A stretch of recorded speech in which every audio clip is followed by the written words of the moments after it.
Muy buenos días, muy buenos días. Es grato para mí estar frente a ustedes y más aún en el privilegio de transmitir la palabra del Señor, entendiendo que es Dios a través de su palabra, mediante la obra del Espíritu, el que habla, ¿no? Quien habla solamente es un instrumento que Dios va a usar. Pero gracias por la oportunidad. Así que vamos a orar y vamos a ir a la palabra del Señor. Sentaditos como están, oramos para que Dios nos hable al corazón. Dígale en su oración, habrá unos segundos de silencio, de quietud, para que cada uno hable con Dios y le diga: Dios, háblame a mí. Dios, quiero oír tu voz. ¿Ya? Unos segundos de silencio y luego yo voy a orar.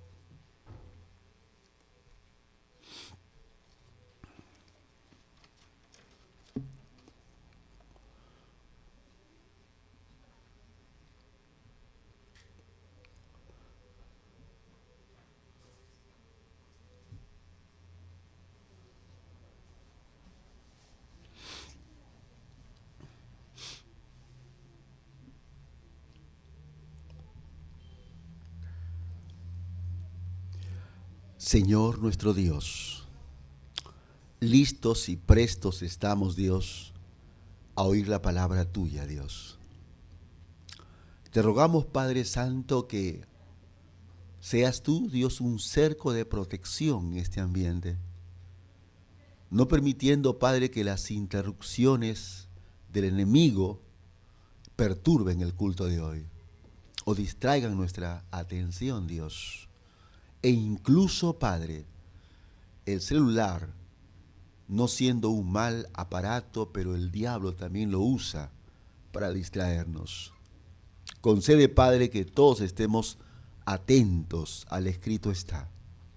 Entonces el Espíritu Santo se encargará de llevar la palabra y anidarla en la mente y el corazón de cada oyente, para gloria tuya, Señor. Heme aquí, Padre, con mis fallas, con mis imperfecciones, con mis debilidades, pero heme aquí. Según tus buenos propósitos, Padre, úsame en esta mañana y concede que cada oyente, y yo me incluyo allí, seamos ministrados por el obrar del Espíritu Santo. Bendícenos, Padre Santo, porque en el nombre glorioso de Jesucristo oramos de esta manera. Amén. Amén. Muy bien. Ya se dio la lectura al capítulo 10. Verso 1 al 18. Y yo, hermano, honestamente he quedado impactado con este capítulo 10. Porque ya desde un principio el autor ha presentado a Jesucristo como superior, en todo sentido, superior a los ángeles, a Moisés, su sacrificio superior a los que presentaban los sacerdotes antiguos testamentarios. Pero en el capítulo 10, como que ya le da con fuerza para que su auditorio entienda que necesita permanecer firme en la fe que es en Cristo Jesús, y nada más. ¿Y por qué sucede esto? Yo tengo que avanzar, ¿no? A ver. Ya, esto es muy rápido. Es muy rápido. Ahí está. ¿Y por qué sucede esto? Vamos a recordar muy brevemente que cuando el autor o el escritor escribe este libro, lo hace pensando en un auditorio, un pueblo compuesto por judíos que se han convertido, judíos cristianos, ¿verdad? Pero que están siendo perseguidos, despojados de todos sus bienes, azotados, etc.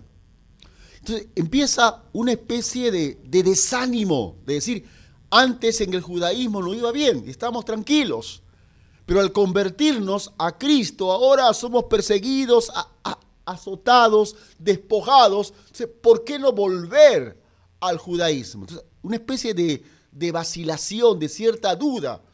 Parece que nos conviene volver al judaísmo para no pasar por las persecuciones que estamos o que están sucediendo. Y el escritor escribe para decirles: no, porque en Cristo ya lo tenemos todo. Porque la obra de Cristo en el Calvario es superior a todos los sacrificios antiguotestamentarios. Cristo mismo es superior y ya no necesitan de ningún cordero más. Cristo es el Cordero de Dios que quita el pecado del mundo, como lo dijo en su oportunidad Juan. Así que el interés del escritor es recordarles que en Cristo lo tienen todo, que Cristo es más que suficiente, que la obra del Calvario es única, definitiva y final, que no hay más, con el propósito de levantar el ánimo de los judíos que se estaban desalentando, desanimando. Ahora bien, es importante recordar cuál es el propósito de la ley, porque en varias partes de esta carta se habla de la ley, ¿verdad? Y a veces involuntariamente juzgamos mal cuando pensamos que la ley fue imperfecta. Y esa expresión no es tan exacta. No lo es. Que la ley no sirvió para nada. No. La ley fue dada por Dios a través de Moisés. Por tanto, tiene valor. Lo que pasa es que tuvo un propósito. Y ojo con esto, para que se lo grabe. La ley nunca tuvo el propósito de dar el perdón de pecados, de dar la salvación. Nunca. Al contrario. Pablo a los Romanos capítulo 5, el verso 13, dice que la ley, antes de la ley había pecado en el mundo, pero no se inculpaba de pecado porque no había una ley que la censurase.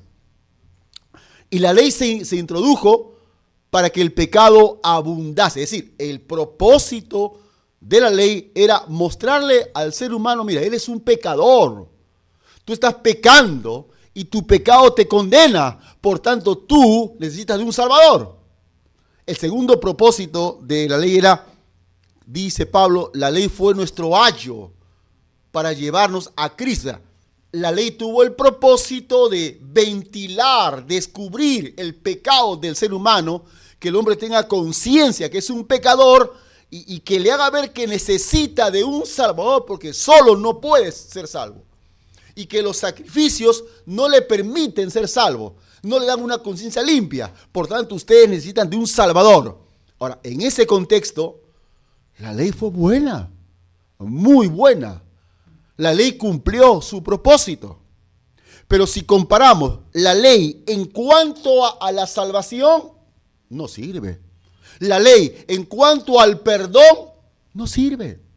Pero digamos las cosas en su real contexto, ¿no? La ley cumplió su propósito, sí. Fue buena, sí. Fue buena para el propósito por el cual Dios la introdujo. Porque permitió que los seres humanos, en ese tiempo, los judíos reconocieran sus pecados y admitieran que solos no pueden. Y admitieran que los sacrificios antiguotestamentarios no le permitían el perdón ni la salvación, sino que le daban conciencia de pecado. La ley cumplió su propósito, ¿verdad? Pero el escritor luego de eso tiene el interés de decirles, la ley terminó, pasó, ya cumplió su propósito. Entonces dice el verso 9, quita lo primero y establece esto lo último, ¿no? La obra de Cristo en el Calvario. Y luego algunas palabritas que queremos reconocer ahí, usted va a encontrar varias veces la palabra perfecto o perfección. Y a veces decimos, bueno, perfecto, también lo encontramos en Job, ¿no? Job era un varón perfecto. Y el primer pensamiento que brota es perfecto, o sea, impecable, que nunca pecó. Pero no es cierto, ¿no? Porque dice la Biblia, todos hemos pecado contra Dios. Pero la palabra perfecto del vocablo, bueno, vamos a dejar el griego a un lado porque no es de nuestra competencia, pero la idea del escritor cuando usa la palabra perfecto habla de un creyente que alcanzó cierto grado de madurez, que está completo, que es cabal, cuyo estado le permite comunicarse íntimamente con Dios, le facilita el camino para estar en pleno contacto con Dios. Perfecto, Tú puedes comunicarte con Dios, tú puedes relacionarte con Dios fácilmente, porque has llegado a un estado de madurez que te permite dicho privilegio. O sea, perfecto es alguien que alcanzó la madurez, ¿verdad? Alguien que está completo, que es cabal. Y luego hay una palabrita que aparece mucho en el capítulo 9 y algunas partes del capítulo 10, que en el griego es hapax o apax. ¿Y por qué es lo importante de esta expresión? Porque hapax significa algo que acontece una sola vez, que no se repite nunca más y cuyos resultados son para siempre, eternamente, que no se van a repetir más. Y usando esa palabra en el capítulo 10 y también en el 9, habla que Cristo murió hapax, murió una sola vez para siempre y no se va a repetir más, y lo que Él hizo tiene connotación eterna. Y esa palabra es importante que la recordemos. Lo que Cristo hizo en el Calvario fue una sola vez para siempre y no necesita repetirse. Alguien me preguntó cierta vez,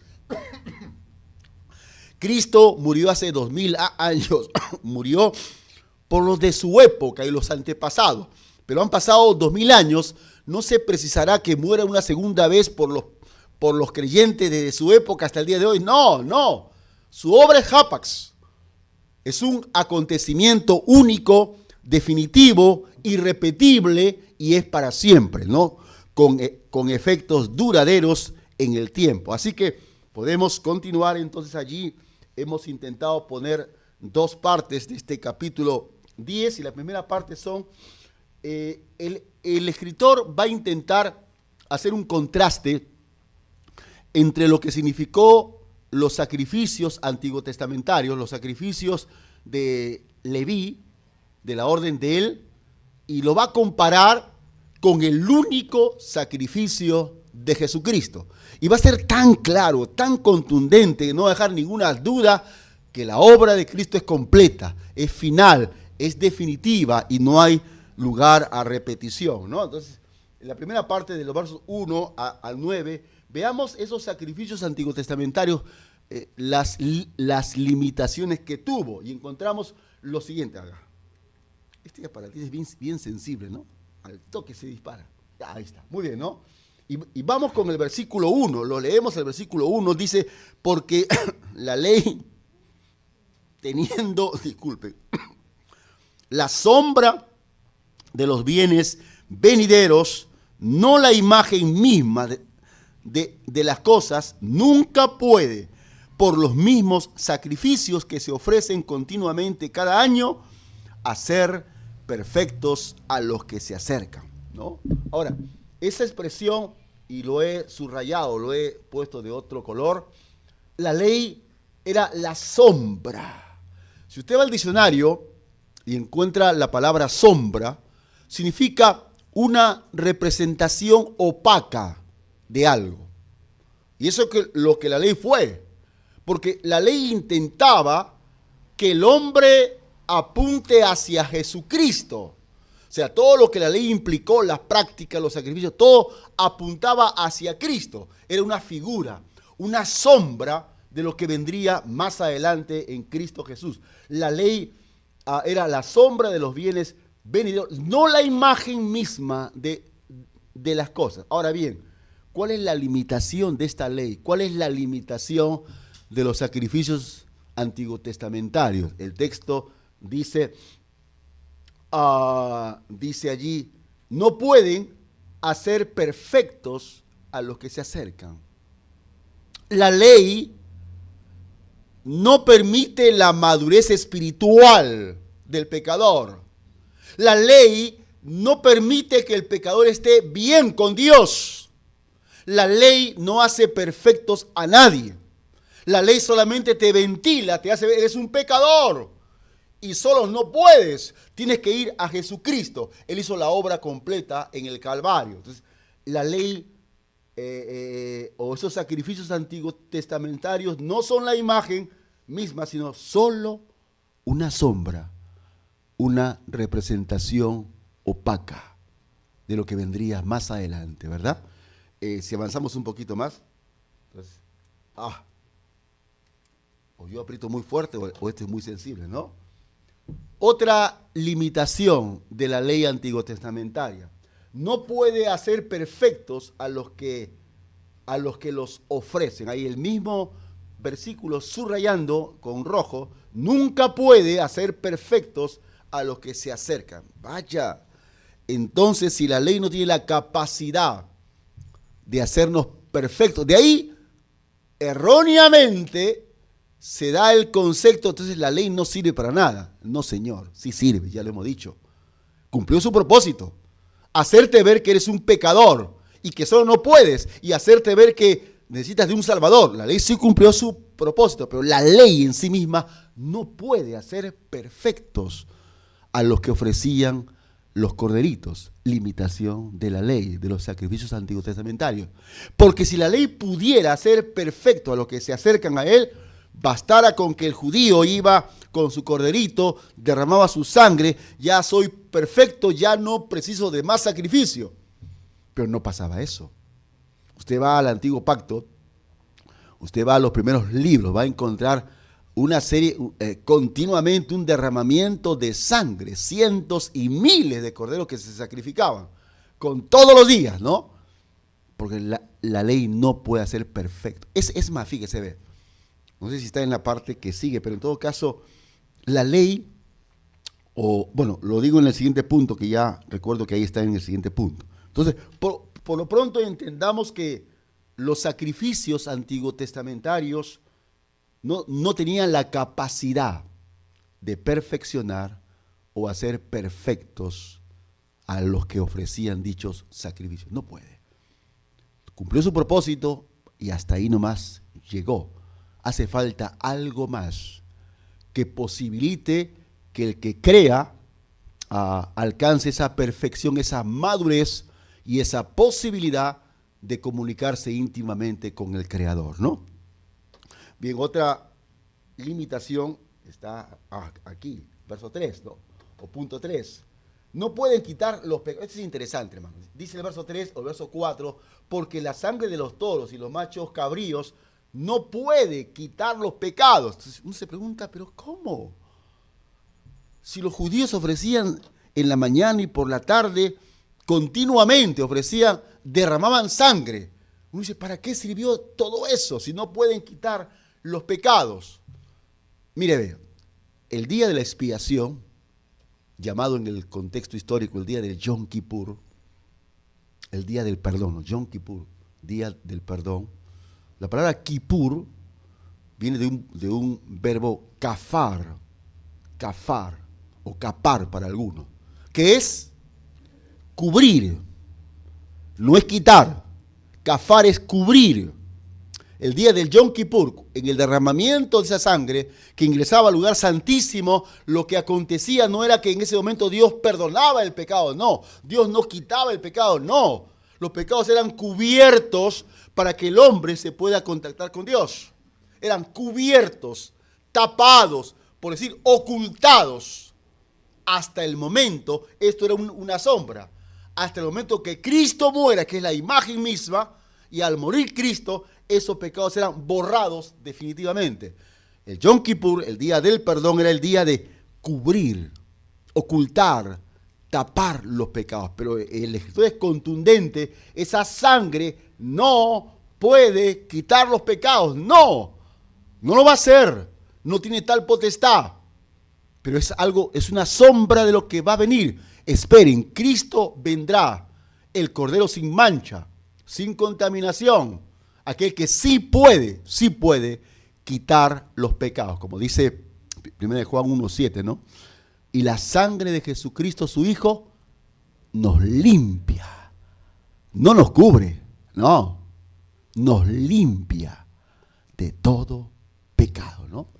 Es la imagen misma, mientras que estos sacrificios antiguos testamentarios eran sombra, ¿no? Que intentaban representar lo que acontecería siglos más tarde.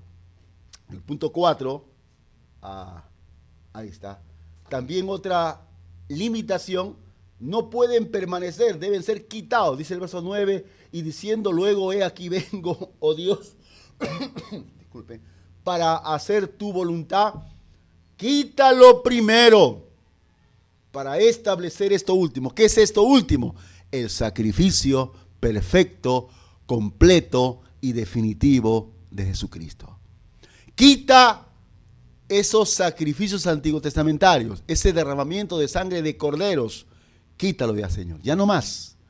Ya cumplió su propósito. Ahora que se establezca esto último, que es la obra perfecta, completa y final de Cristo en la cruz. Este verso es contundente, hermano.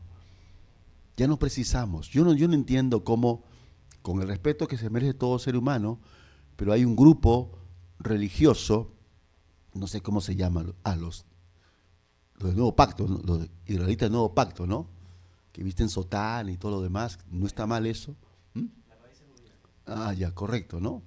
¿Y cómo siguen en Cieneguilla haciendo sus sacrificios, ¿no? O sea, no leyeron este texto.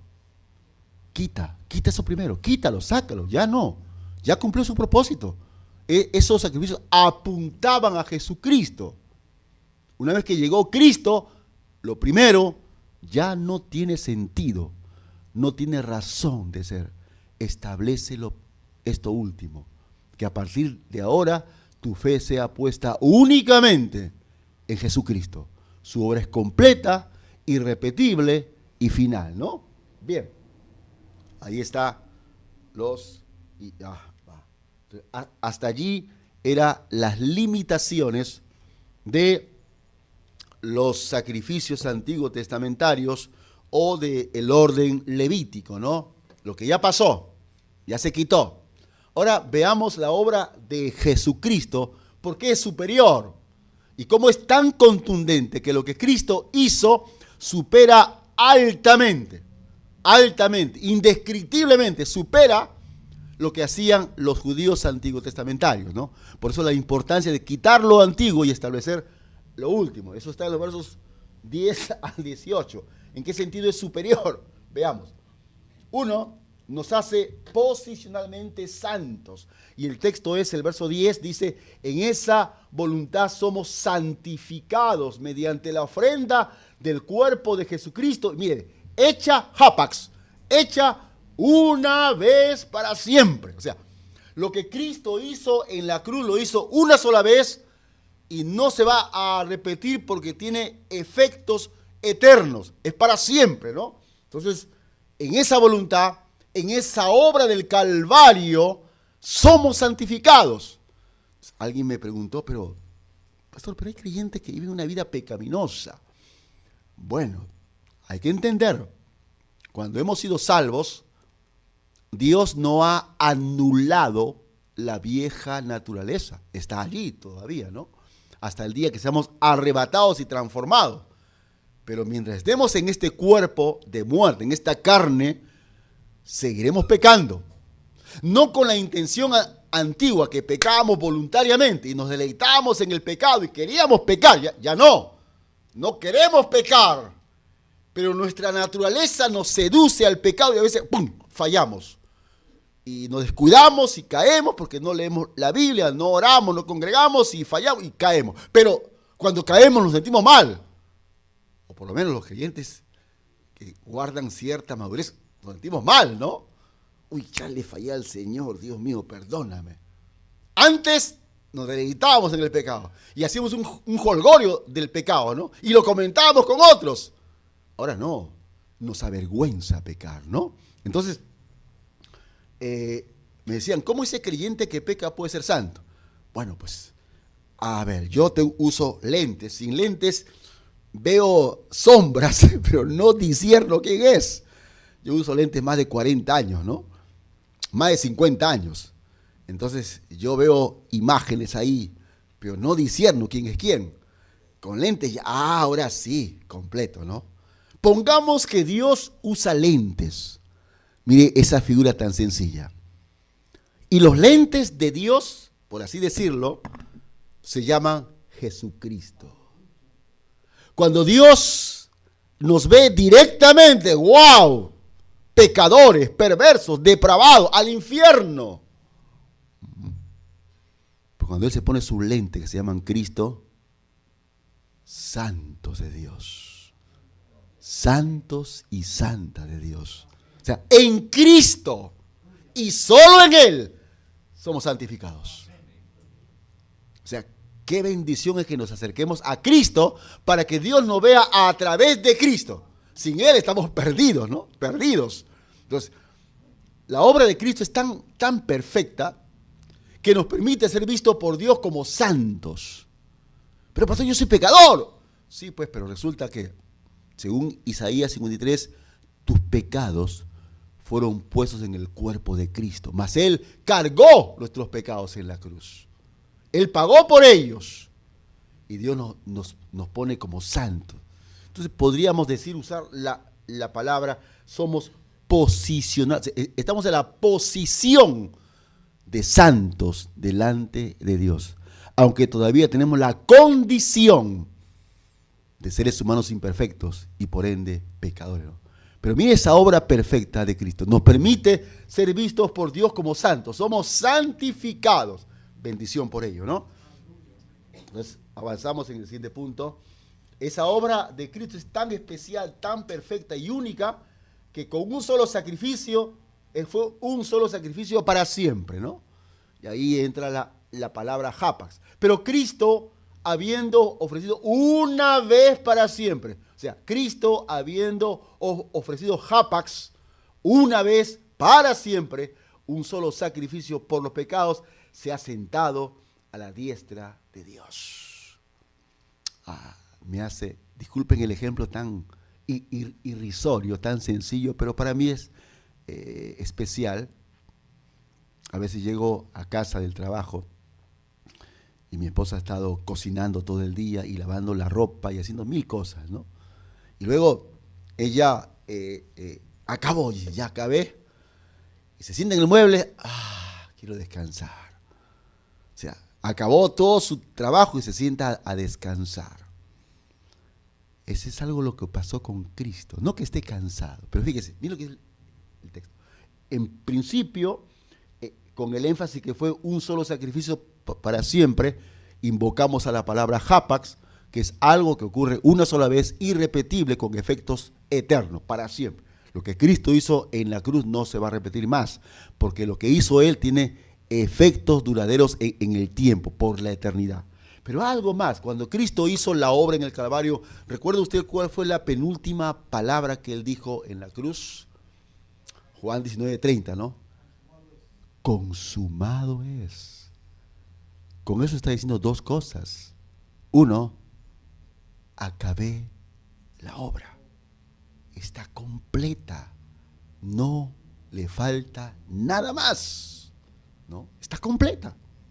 La obra de salvación, la obra redentora se culminó en Cristo. No hay nada más. El hombre no puede añadir nada.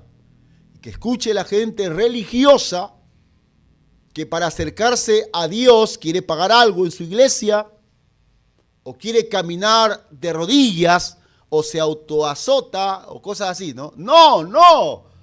La obra de Cristo es completa. No tienes nada que añadir, nada. Tan cierto que cuando el carcelero vio en Hechos 16 lo que aconteció en la cárcel, cómo Pablo predicaba y cantaba y los candados se rompieron, las cadenas igual y las celdas se abrieron y nadie escapó, se impactó, ¿no? Y dijo, señores, mire, ¿qué debo hacer para ser salvo? Esa es la mentalidad humana. Algo debo hacer, algo debo pagar, alguna buena obra debo hacer para alcanzar la salvación. Y bajo esa premisa surgen las religiones. Haz esto, haz aquello, haz lo otro. O surgen los judaizantes. Tienes que circuncidarte y todo lo demás. No. Jesús dijo, consumado es. La obra está completa. Sería ofensivo para Dios que intentes añadir algo a lo que Cristo hizo. Si añades algo es como que le digas, Cristo, lo que tú hiciste en la cruz no es suficiente. Le falta algo y yo lo voy a sumar. Absurdo. Consumado es, la obra está completa. Y mire esta partecita, hermano, que a mí me impacta, ¿no? Dice, se ha sentado a la diestra de Dios. O sea, cuando Cristo acabó la obra y ya no hay nada más que hacer, ¿qué hizo Cristo? Entró al lugar celestial, ¿no? Lugar de privilegio. Y es más, se sentó en el lugar de honor. ¿Cuál es? A la diestra del Padre, siendo papá o padre, terminé todo. No hay más que hacer. Se ha sentado a la diestra de Dios. Sentarse luego de una tarea ardua significa que ya no hay nada más que hacer. Es tiempo de esperar los resultados de esa obra que ya está completa. Consumado es. Y eso hizo Cristo, ¿no? Terminó la obra, dijo, consumado es, no hay nada más que hacer, todo está completo, el pecador puede acercarse ahora a Cristo Jesús, hacia Dios a través de Cristo. Si ya terminé la obra, ahora me siento al lado de la diestra del Padre, ¿no? Interesante lo que Cristo hizo y consumó la obra. Ahora, esto es en contraste a lo que pasaba con los sacrificios antiguos testamentarios. Los sacerdotes, mire, leía la escritura y los comentarios, estaban todo el día sacrificando. Hubo cierta fiesta de Pascua en que sacrificaron 120,000 ovejas. ¡Qué barbaridad! 120,000 en toda una fiesta de 7 días, ¿no? Pero se imagina al sacerdote degollando, desollando, poniendo en el altar 1, 2, 10,000, 10,000 y ahí con todo el día de pie, haciendo sacrificios. Todo el día de pie, haciendo sacrificios. Porque estar de pie significa estar haciendo algo, operativamente. Cristo se sentó. ¿Por qué? No hay nada más que hacer. La obra está terminada. Impactante eso, ¿no? Bueno, seguimos. 3. ¿Qué más? ¿Por qué es superior la obra de Jesucristo? Porque nos hace perfectos para siempre. Dice, porque con una sola ofrenda hizo perfectos para siempre a los santificados. Nuevamente, repito, la palabra perfecto no habla de impecabilidad, lo cual no existe en este mundo, sino que nos hace capaces de estar en plena e íntima comunión con Dios. Alcanzamos la madurez. Estamos completos, como dice Pablo en los Colosenses. No nos falta nada. Tenemos acceso al Padre, pero mantenemos comunión íntima, cercana, continua y permanente con Dios. Madurez espiritual, ¿no? Entonces, eso no lo pudo hacer los sacrificios antiguos testamentarios. Eso se logró por la obra de Cristo. Y es lo que le dice el escritor a los judíos cristianos que están a punto de abandonar su fe y volver al judaísmo para evitar la persecución. Dicen, no lo hagan, porque en Cristo ustedes son perfectos. En Cristo tienen la posibilidad de estar en plena comunión con Dios. Así que no retrocedan, continúan, perseveren en la fe, que dicho sea de paso será el tema que se tocará el domingo siguiente, ¿no? El domingo siguiente. Así que no me meto más allí para no quitar mensaje al siguiente expositor, ¿no? Y vamos culminando ya. ¿Por qué es superior la obra de Cristo? Porque nos hace partícipes. ¡Wow! ¡Qué lindo! De un nuevo pacto. El antiguo pacto, el pacto de Dios a través de Moisés, ¿verdad? Feneció, cumplió su propósito. Pero hay un nuevo pacto. Dice, este es el pacto que haré con ellos. Después de aquellos días, dice el Señor, pondré mis leyes en sus corazones y en sus mentes las escribiré. Qué lindo, ¿no? En otro texto de la Escritura habla, y ninguno dirá a su compañero, conoce al Señor, porque todos me conocerán. Qué lindo, ¿no? Y en otro texto, pero hay que diferenciarlo, habla que todos invocarán el nombre del Señor. Pero, ojo, mientras estamos en el tiempo de toda rodilla se doblará ante el Señor. Pero hagamos la distinción.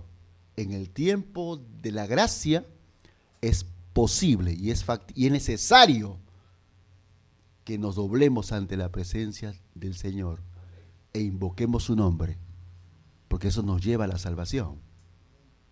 Pero pasado el tiempo de la gracia, en el día del juicio habrán miles y millones que se doblen ante el Señor, pero será demasiado tarde, porque irán a algún lugar de condenación.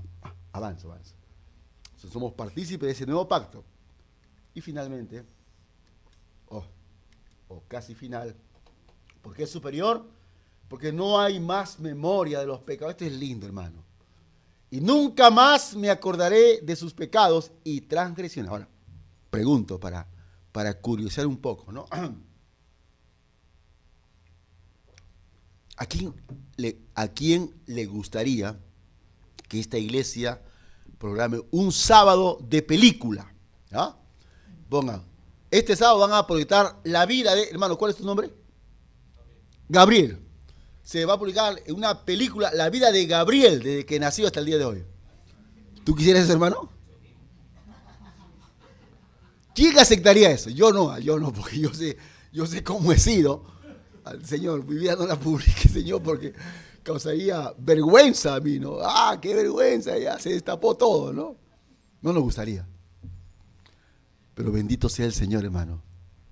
Él dice, no me acordaré más de tus pecados.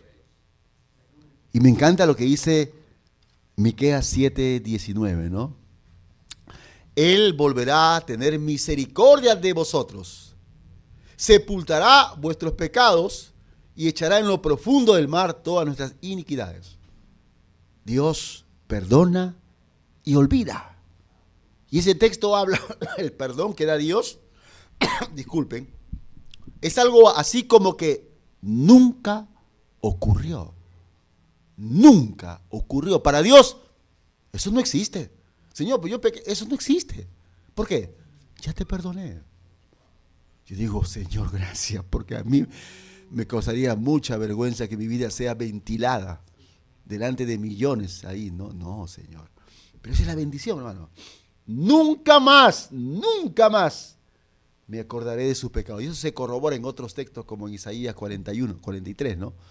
Que Dios no más se acuerda de los pecados. Eso no pasaba con los sacrificios del orden levítico. No ocurría, porque los pecados eran cubiertos, mas no quitados. Entonces, por eso la obra de Cristo es superior, en alto grado, superior al orden levítico antiguo testamentario. Y eso es lo que el escritor le transmite a esos judíos que están siendo perseguidos. La obra de Cristo tiene sentido, tiene valor. Es una obra perfecta, completa. Y Dios nunca más tomará memoria de los pecados vuestros, ¿no? Y ya, creo que es lo final ya. Y 6, no requiere de ninguna otra ofrenda, ¿no? Dice el texto del 18, pues donde hay remisión de estos, no hay más ofrenda por el pecado.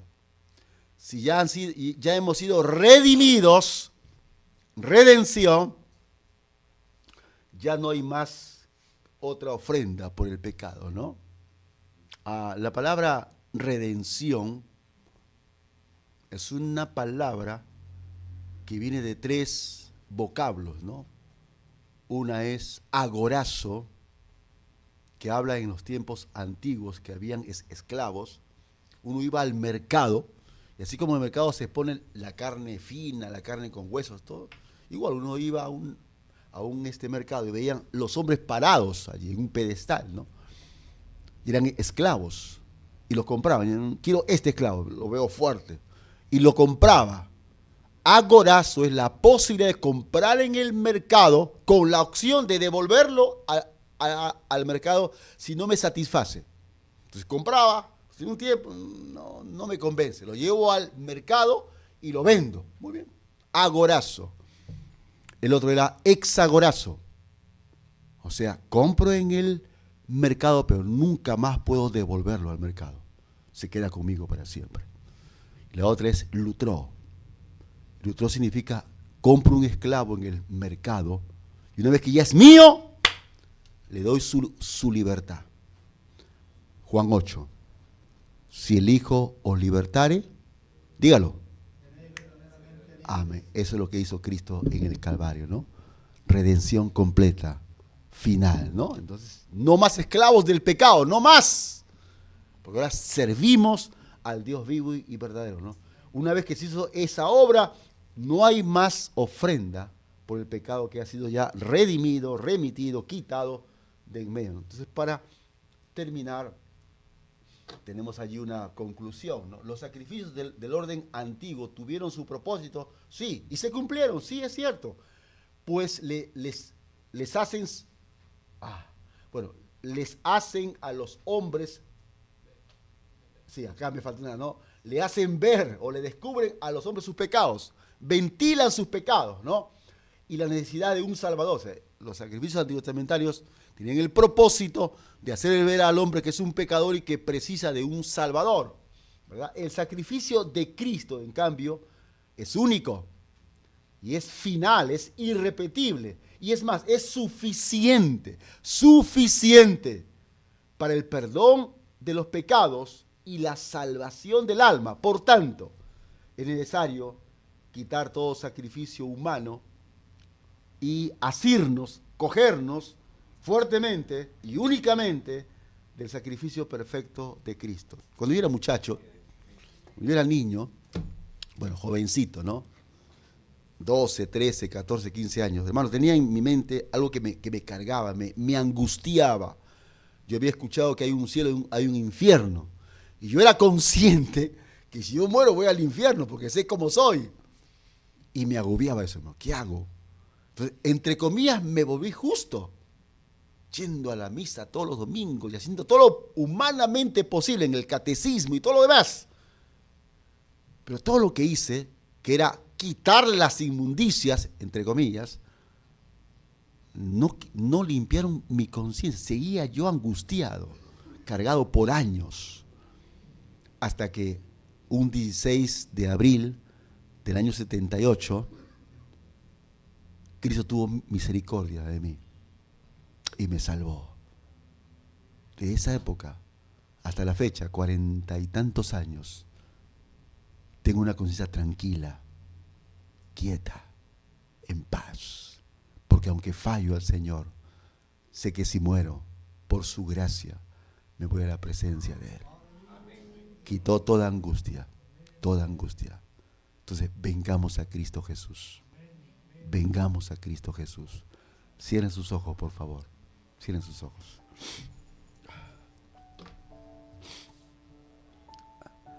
Padre amado, Padre bendito, Señor, cuánta gracia y cuánta misericordia envuelve nuestras vidas, Señor. Porque nos das lo que no merecemos, el perdón y la salvación y tantas bendiciones. Y no nos das lo que sí merecemos, que es el castigo, la condenación. Es gracia pura tuya, Señor. Y por eso te alabamos y te bendecimos, Dios. Concede, Padre, que la palabra de hoy quede grabada en el corazón de cada oyente, Dios. Y produzca frutos, Dios. Es decir, que la palabra, cual semilla, brote frutos, mi Dios. Que bendiga la vida de cada oyente, Padre. Que podamos entender que en Cristo Jesús estamos completos y no nos falta nada. Que la obra del Calvario está consumada, no hay que sumarle absolutamente nada. Solo nos queda creer en la obra de la cruz como suficiente para nuestra salvación. Bendice, Padre, a los presentes, mi Dios. Y lo que resta del culto, siempre tenga tu bendición. Padre, agradecidos oramos en el precioso, santo y dulce nombre de Jesús el Cristo, nuestro Salvador. Amén, amén. Hermanos, muchas gracias, muchas gracias.